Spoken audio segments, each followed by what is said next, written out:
sebanyak-banyaknya pengetahuan yang temannya miliki supaya bisa berbagi ya Nak ya. Oke, sebelumnya untuk memulai pelajaran tentu akan sangat bermakna apabila kita memanjatkan doa terlebih dahulu. Arif, tolong pimpin dulu Nak doanya.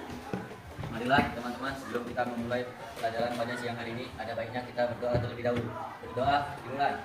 Bismillahirrahmanirrahim. Selanjutnya, supaya kita sama-sama mengingat tentang proses pembelajaran, tolong salah satu siswa membaca kesepakatan kelas dulu. Sultan, apa Maiko? Maiko ya? Maiko tolong baca dulu kesepakatan kelas kita. Kesepakatan kelas 12 IPA 1. 1. Datang lebih awal di saat piket kelas. Ya, terima kasih Maiko yang sudah membacakan kesepakatan kelas. Anak ibu semua, supaya mulai belajarnya itu rileks, sekalian juga untuk meningkatkan rasa nasionalisme sama negara ya, supaya anak-anak itu lebih bersemangat. Aku generasi muda nih gitu ya, apa yang akan kuberikan buat negara ya Nak ya, sekalian juga membuat rileks suasana karena kita belajar di tengah hari ini ya Nak ya. Silakan dulu mendengar musik sejenak, baru nanti kita masuk ke pelajaran baru ya.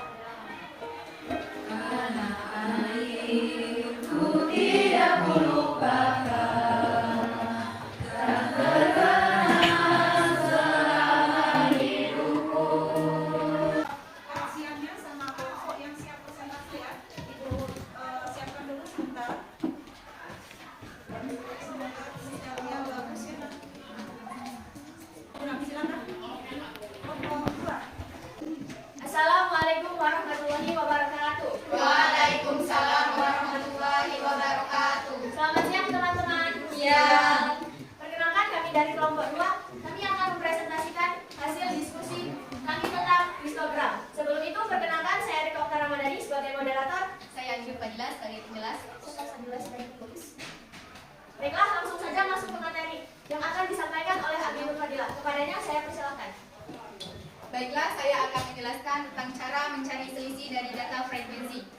Caranya yaitu jangkauan data terbesar dikurang data terkecil. Data terbesar yaitu 173, dikurang data terkecil yaitu 145. 173 dikurang 145 yaitu 28. 28 dibagi dengan seluruh data yaitu 6 menjadi 4,6. 4,6 dibulatkan menjadi 5 untuk mencari selisih data tersebut.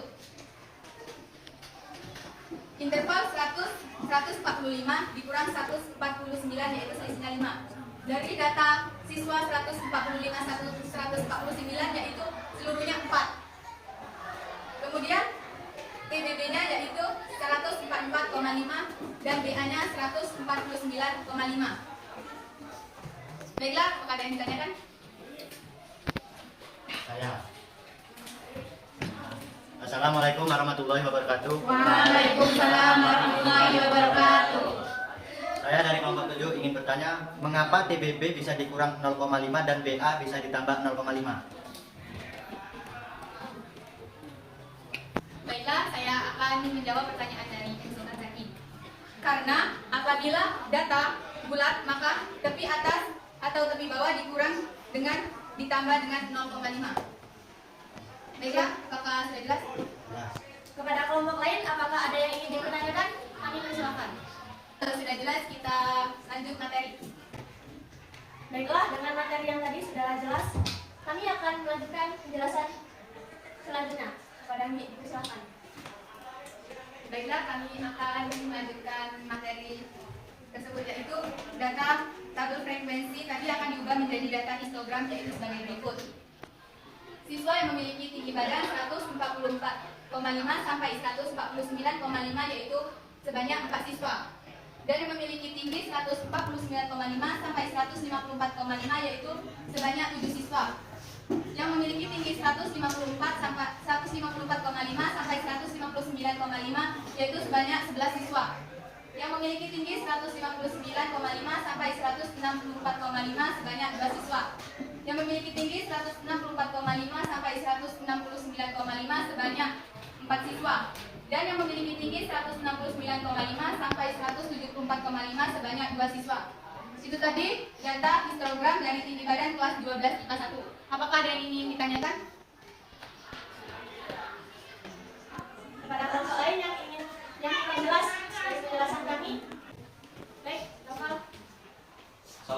warahmatullahi wabarakatuh. Waalaikumsalam warahmatullahi wabarakatuh. Saya Noval Imam Rifki ingin bertanya, bagaimana cara kelompok kalian bisa menyebutkan hasil frekuensi dari histogram tersebut?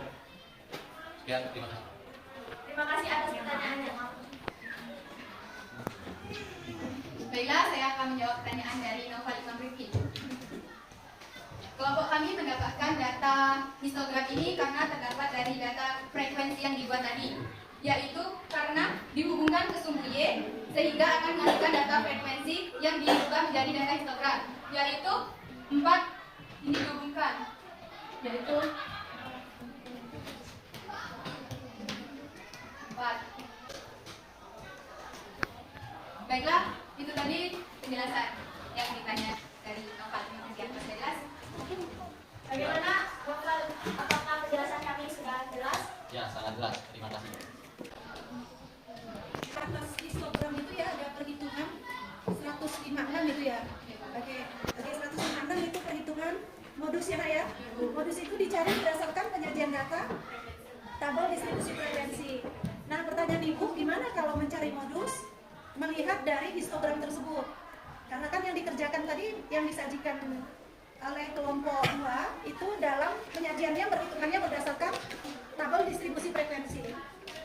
Silakan. Baiklah, pertanyaan dari Ibu Ida tadi akan dijawab oleh Andi Nur Fadilah. Kepadanya dipersilakan. Baiklah, saya akan menjelaskan pertanyaan dari Bu Ida.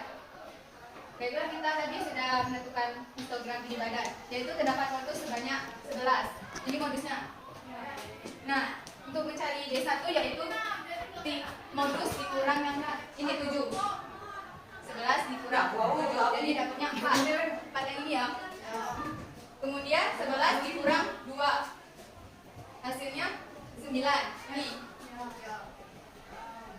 Kemudian 4 plus 9, ini 4 turun, 4 tambah 9 yaitu 13.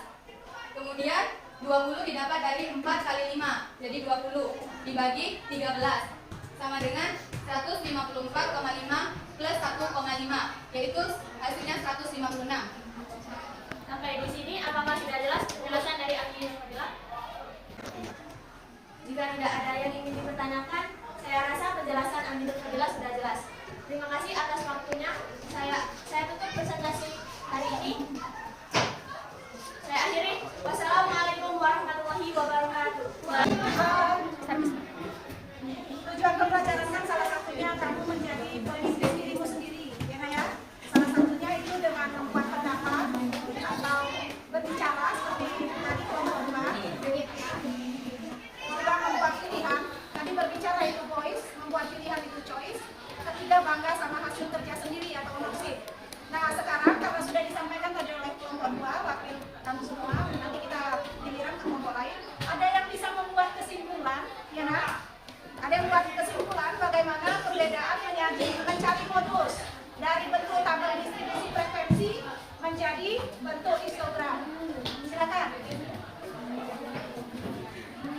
Silakan Bang Atif ya. Salah atau benar itu nanti, tapi belajarlah membuat kesimpulan dari materi tadi apa yang beda mencari modus dengan tabel distribusi frekuensi dan menggunakan histogram. Silakan. Assalamualaikum warahmatullahi wabarakatuh. Waalaikumsalam warahmatullahi wabarakatuh. Baiklah, saya akan mengambil kesimpulan dari hasil presentasi kelompok 2 tadi mengenai perbedaan antara mencari modus melalui histogram dengan tabel distribusi data frekuensi. Perbedaannya terletak pada jika histogram kita dapat menentukan D1 dan D2 melalui tinggi tabel histogram yang tertinggi dikurang dari data sebelumnya dan dikurang dari data selanjutnya. Sedangkan tabel distribusi data frekuensi dapat ditentukan D1 dan D2 melalui data yang tertera di tabel tersebut. Teman-teman yang lain itu sependapat sama yang disampaikan oleh Tika atau ada yang mau menambahkan? Apa sudah jelas yang disampaikan oleh Tika, Nak? Jelas ya, tentang cara melihat atau menentukan nilai modus yang disajikan data dalam bentuk tabel distribusi frekuensi ataupun histogram ya, Nak ya? Oke, berarti hari ini alhamdulillah kita bisa membahas materi penyajian data dalam bentuk histogram dan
sebagai akhir dari pembelajaran sebelum menutup doa, ini Ibu sajikan ulang ya lagunya Firza ini buat kamu mengingat ayahnya susah mencari nafkah gitu ya Nak ya, supaya